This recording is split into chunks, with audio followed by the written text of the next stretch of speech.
আচরণ করো, আজকে তুমি মারা গেলে তোমার সন্তান তো আগামীকালে দিন হয়ে যাবে। জোরে বলেন, কথা ঠিক কিনা? আজকে আমি বড়াই করছি, গায়ে জোর আছে, শক্তি আছে, আমি সুস্থ আছি, আমি মনে করছি এইভাবেই সুস্থ থেকে যাব।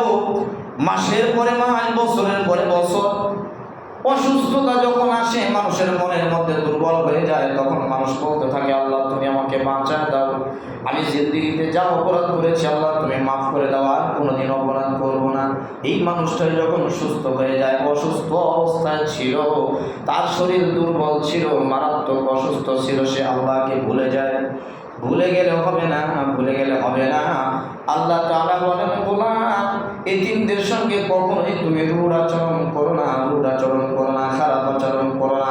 তাদের সঙ্গে সেই আচরণ করো তোমার সন্তানদের সঙ্গে। তোমার অগোচরে মানুষরা কি আচরণ করবে, এটা তুমি যেমন চাও তেমন আচরণটাই তুমি এতিমদের সঙ্গে দেখাও। আল্লাহ তাআলা বলেন, ইন্নাল্লাযীনা ইয়াকুলুনা আমওয়ালাল ইয়াতামা, নিশ্চয় যারা এতিমদের সম্পদ ভক্ষণ করে জুলমা, এরা বড় জগতের মধ্যে বড় জালেম, বড় জালেম। এর চাইতে বড় জালেম আর হতে পারে না।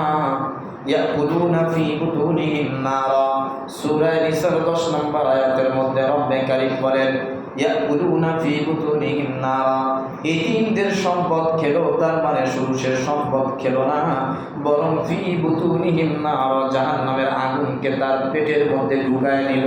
বুতুন মানে পেট, ইয়াকুলুন মানে খাওয়া, নারা মানে আগুন। পেটের মধ্যে সে আগুন খেয়ে খেয়ে পেটের মধ্যে জমা করলো, পেটের মধ্যে ঢুকালো। ওয়াসায়াসলাউনা সাইরা, আল্লাহ তাআলা বলেন, গোলাম ওয়াসায়াসলাউনা সাইরা, অতি দ্রুত তোমাকে আমি আল্লাহ রাব্বুল আলামিন অগ্নিকুণ্ডের মধ্যে ফেলবো, এর মধ্যে কোনো সন্দেহ?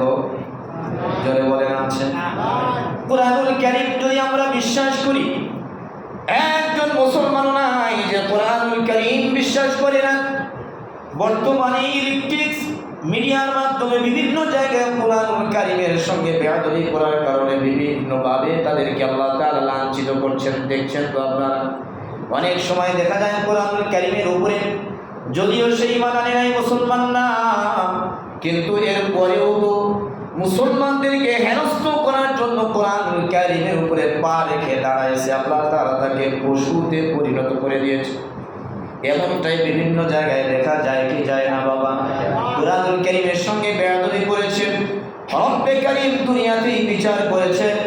কুরআনুল কারীম তো এটা মাখলুক নয়, কুরআনুল কারীম এটা মাখলুক নয়, এটা মনে রাখতে হবে, এটা খালেকের একটা জুজ, এটা খালেকের একটা অংশ, রব্বে কারীমের একটা অংশ, রব্বে কারীমের একটা অংশ। পৃথিবীতে অন্য যা কিছু আছে সব কিছু হলো মাখলুক, কুরআনুল কারীম মাখলুক না, এটা হলো খালেকের জুজ। জোরে বলেন না সুবহানাল্লাহ? এই জন্য এই কুরআনুল কারীমের মধ্যে যা যা রয়েছে, মুসলমানরা 100 যদি বিশ্বাস না করে, শুধুমাত্র 1% যদি অবিশ্বাস করে, একটা বিধান যদি অমান্য করে, সমস্ত বিধান যদি মান্য করে, বলেন তো বাবা তার ঈমান থাকবে? জোরে বলেন, ঈমান থাকবে? এতিমদের মাল খাওয়া যাবে? এতিমদের মাল খাওয়া মানে কি? জাহান্নামের আগুনকে নিজের পেটের মধ্যে নেওয়া, এর মধ্যে সন্দেহ আছে? আরো জোরে বলেন আছে? নাই নাই। আল্লাহর নবী হাদিসের মধ্যে বলেন, হাদিসটি হযরত আবু হুরায়রা রাদিয়াল্লাহু তাআলা আনহু থেকে বর্ণিত, তিনি বলেন, নবীজি বলেছেন, কিয়ামতের ময়দানে মানুষের মুখের মধ্যে আগুনের খনি, আগুন ঢুকিয়ে দেওয়া হবে। মুখের মধ্যে আগুন দেখা যাবে, মুখের মধ্যে আগুন নিয়ে তারা দাঁড়িয়ে আছে, এবং সেই আগুনটা পেট পর্যন্ত দেখা যাবে। মুফাসসিরিন ইকরামগণ বলেন, যেমনি ভাবে আয়নার সামনে মানুষ দাঁড়াইলে তার নিজের প্রতিচ্ছবি দেখতে পায়, নিজেকে দেখতে পায়, তেমনি ভাবে যারা এতিমের সম্পদ দুনিয়াতে ভক্ষণ করেছে, অন্যায়ভাবে যারা ভক্ষণ করেছে, এদের মুখের মধ্যে আগুন দেখা যাবে। শুধু মুখের মধ্যে নয়, মুখ থেকে নিয়ে একেবারেই পেট পর্যন্ত আগুন দেখা যাবে। যেমনি ভাবে মানুষ আয়নার সামনে দাঁড়াইলে নিজেকে দেখতে পায়, কিয়ামতের ময়দানে মানুষ, অন্যান্য মানুষ জিজ্ঞাসা করবে, এরা কারা? অপর পক্ষ থেকে জবাব আসবে, এরা তারা দুনিয়ার মধ্যে যারা এতিমদের মাল ভক্ষণ করেছিল, সম্পদ অন্যায়ভাবে ভক্ষণ করেছিল, তারা হলো এরা।